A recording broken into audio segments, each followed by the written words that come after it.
আমি গাজীপুর ডিস্ট্রিক্ট কালীগঞ্জ থানা খোলাপাড়া গ্রাম। আমি কাতারে কাহারামাতে আছি, গভর্নমেন্ট জব, ইলেকট্রিক্যাল ইঞ্জিনিয়ার হিসেবে।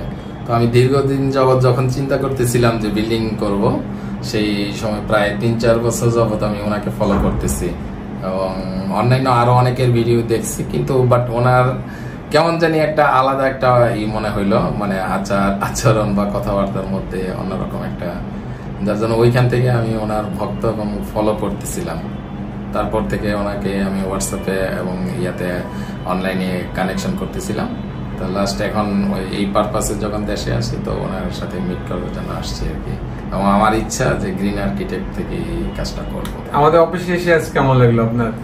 অনেক ভালো লাগলো। সবাই মানে অত্যন্ত আন্তরিক এবং অতিথি পরায়ণ, সবার বিহেভ এবং এভরিথিং আমি যা মানে ধারণা করেছি ঠিক তার চেয়েও মনে হয় বেশি ভালো, এরকম ভালো লাগলো।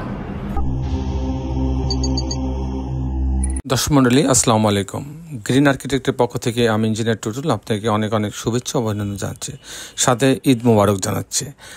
ঈদের দীর্ঘ ছুটির পরে আমি গতকালকে থেকে ভিডিও আবার বানানো শুরু করছি এবং আপনাদের মাঝে আসা শুরু করছি। তো দর্শক মন্ডলী, আজকে আমি মাত্র 3 শতক জমিটা এরকম যে 25 ফিট বাই 50 ফিট আমরা ব্যবহার করছি, কিন্তু ওনার জমি আরও বেশি আছে, 3 শতকের বেশি আছে।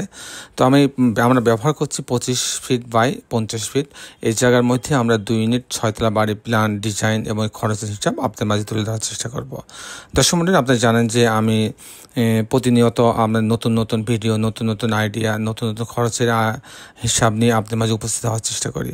আমাদের বেশ কিছু অভিজ্ঞ আর্কিটেক্ট আছে, আমাদের অভিজ্ঞ সিভিল ইঞ্জিনিয়ার আছে, তাদের সমন্বয়ে আমরা কিন্তু বড় বড় বিল্ডিংয়ের ডিজাইনগুলো করে দিয়ে থাকি। আপনারা জানেন যে আমরা একদিকে যেমন ডুপ্লেক্স বাড়ির ডিজাইন করি, মসজিদের ডিজাইন করি, তেমনই আমরা বহুতল বাড়ির ডিজাইনও করে দিয়ে থাকি। সারা বাংলাদেশে আমাদের বাড়ি প্ল্যান ডিজাইনের কাজ চলে। প্রত্যেকটা জেলা উপজেলাতে আমাদের আল্লাহর রহমতে আমাদের ডিজাইনের কাজ হচ্ছে এবং আমরা অনেক বাড়ি, অনেক বিদেশিদের বাড়ি কিংবা আমাদের দেশে যারা অনেক ব্যস্ত থাকে তাদের ডিজাইন করার পর আমাদের ফুল কনসালটেন্সি দিয়ে আমরা তাদের বাড়িটা ছবির মতো করে আমরা তৈরি করে দিয়ে আসছি। তো দর্শক মন্ডলী, আমাদের অনেক বিদেশি আছে, অনেক প্রবাসী আছে, ওনারা আমাদেরকে ভালোবাসেন। বিভিন্ন দেশ থেকে ওনারা আমাদের ভিডিওগুলো দেখেন এবং ওনারা অনেকে আমাদের ভিডিওগুলো পছন্দ করেন। তো তাদের আমরা বিশ্বস্ততা অর্জন করতে পারছি, তাদের কাজগুলো আমরা করি এবং যেখানে যে অঞ্চলে আমরা আমাদের ডিজাইনগুলো করছি সেই অঞ্চলেই আমাদের বিল্ডিংগুলো মাথা উঁচু করে দাঁড়িয়ে আছে। আপনি জানেন যে আমরা কয়েকটা থিমের উপরে ডিজাইনগুলো করে দিয়ে থাকি। এক হচ্ছে যে জায়গা সর্বোচ্চ ব্যবহার করতে হবে, দ্বিতীয় হচ্ছে কস্ট মিনিমাইজ করা, অর্থাৎ সর্বনিম্ন খরচে বিল্ডিংটা করতে হবে এবং বিল্ডিংটা শক্তিশালী হইতে হবে যাতে কোনো ভূমিকম্প কিংবা ঘূর্ণিঝড় এটা ভেঙে না পড়ে। এই দিকগুলো বিবেচনা করে আমরা কিন্তু ডিজাইন করি। আরেকটা জিনিস হচ্ছে আমরা একটু বেশি গুরুত্ব দিই, সেটা হচ্ছে যে বাড়ির ভিতরটা যেন চমৎকার কম্বিনেশন করা হয় এবং প্রত্যেকটা রুম, প্রত্যেকটা স্পেসে যেন পর্যাপ্ত আলো প্রবেশ করতে পারে সে ব্যবস্থাটা রাখা হয় এবং বাড়িটা আউটলুকিংটা সুন্দর করা হয়। আউটলুকিংটা এমনভাবে সাজানো হয় যেন এক নজরে বাড়িটা দেখলে যে কেউ এটা পছন্দ করে এবং 40-50 বছরের যেন এই বাড়িটার মডেলটা পুরাতন না হয় সেদিক বিবেচনা করে কিন্তু আমরা ডিজাইনগুলো করি এবং আমাদের আর্কিটেক্টকে সেভাবে নির্দেশনা দিয়ে আছে। তো দর্শক মন্ডলী, আমি ইঞ্জিনিয়ার টুটুল আছি আপনাদের সঙ্গে। আমি এখন আপনাদেরকে আর্কিটেকচারাল ড্রয়িং নিয়ে যাব, তারপরে এই বাড়ি নির্মাণ করতে কেমন টাকা খরচ হবে সেই হিসাবটা আমি আপনাদের মাঝে তুলে ধরার চেষ্টা করব। তো দর্শক মন্ডলী, আসুন এখন আমরা আর্কিটেকচারাল ড্রয়িংটা উপভোগ করি। দর্শক মন্ডলী, আর্কিটেকচারাল ড্রয়িংটা এরকম যে একটা রাস্তা থেকে 25 ফিট চওড়া এবং 50 ফিট লম্বা জায়গাটা আমরা ব্যবহার করছি। তো এখানে ঢোকার সময় এটা এন্ট্রেন্স, এখানে একটা পার্কিং জোন রাখা হয়েছে। তারপরে পার্কিং জোনের ডানে ছোট্ট একটা জায়গা নিয়ে একটা রুম দিয়ে একটা বাথরুম, কিচেন দিয়ে একটা ইউনিট করা হয়েছে। আর এখানে কেয়ারটেকারের গ্যাস সিলিন্ডারের জন্য জায়গা রাখা হয়েছে। আর পিছনের দিকে একটা 2 বেডরুমের ইউনিট রাখা হয়েছে। এখানে 2টা বাথরুম, 2টা বেডরুম, ড্রয়িং, ডাইনিং, কিচেন দিয়ে সাজানো হয়েছে।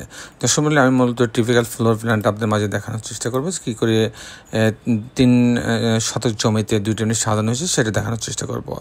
এখানে পার্কিং জোন দিয়ে সিঁড়ির লবি লবিতে আসবে, এসে ইউনিট এ বি দুটো ভাগ করেছে। ইউনিট এ যখন ঢুকবে তখন এই দলে ঢোকার পরে 596 স্কোয়ার ফিট পাচ্ছে। ঢোকার পরে অনেক বড় একটা ড্রয়িং ডাইনিং পাচ্ছে। এখানে একটা কিচেন রাখা আছে, এটা একটা বেডরুম, এই বেডরুমের সাথে একটা বারান্দা রাখা আছে। এখানে একটা বেডরুম, এই বেডরুমের সঙ্গে একটা টয়লেট অ্যাটাচ করা আছে, এটা বারান্দা রাখা আছে। এই হচ্ছে মোটামুটি, আর এখানে একটা কমন টয়লেট রাখা হচ্ছে। এই হচ্ছে মোটামুটি 2টা বাথরুম, 2টা বেডরুম, কিচেন, ড্রয়িং ডাইনিং সমানে সাজানো হয়েছে, 2টা বারান্দা সমানে সাজানো হচ্ছে। দশমিক যদি ইউনিট বিতে যায় তখন এটা আবার 592 স্কোয়ার ফিট। ঢোকার পরে একটা বড় ড্রয়িং ডাইনিং, এখানে কমন টয়লেট রাখা আছে, এটা কিচেন রাখা আছে, এটা একটা মাস্টার বেডরুম, এর সঙ্গে একটা টয়লেট অ্যাটাচ করা আছে, বারান্দা রাখা আছে। এখানে একটা বেডরুম, এর সঙ্গে একটা বারান্দা রাখা হয়েছে। এই হচ্ছে মোটামুটি আর্কিটেকচারাল ড্রয়িংটা এরকম। তো 10 মিনিট এখন আমি আপনাদের দেখানোর চেষ্টা করব যে এই ধরনের বাড়ি নির্মাণ করতে কেমন টাকা খরচ হয়, তার একটা হিসাব আমি আপনাদের মাঝে তুলে ধরার চেষ্টা করব। তো 10 মিনিট এই ধরনের বাড়ি যদি আমি নির্মাণ করতে চাই, এখানে কয়েকটা খরচ আছে। একটা হচ্ছে ফাউন্ডেশন খরচ। ফাউন্ডেশন খরচ এরকম 6 তলা বাড়ির জন্য যদি পাইলিং না লাগে সেক্ষেত্রে আপনার 1200 টাকা স্কোয়ার ফিট খরচ হবে ফাউন্ডেশনে। এটা হচ্ছে গ্রেড বিম পর্যন্ত। তারপর প্রতিতলা যদি আমি কাস্টিং করতে চাই, সেখানে প্রতিতলা কাস্টিংয়ের জন্য প্রতি স্কোয়ার ফিটের জন্য 600 থেকে 650 টাকা স্কোয়ার ফিট খরচ হবে।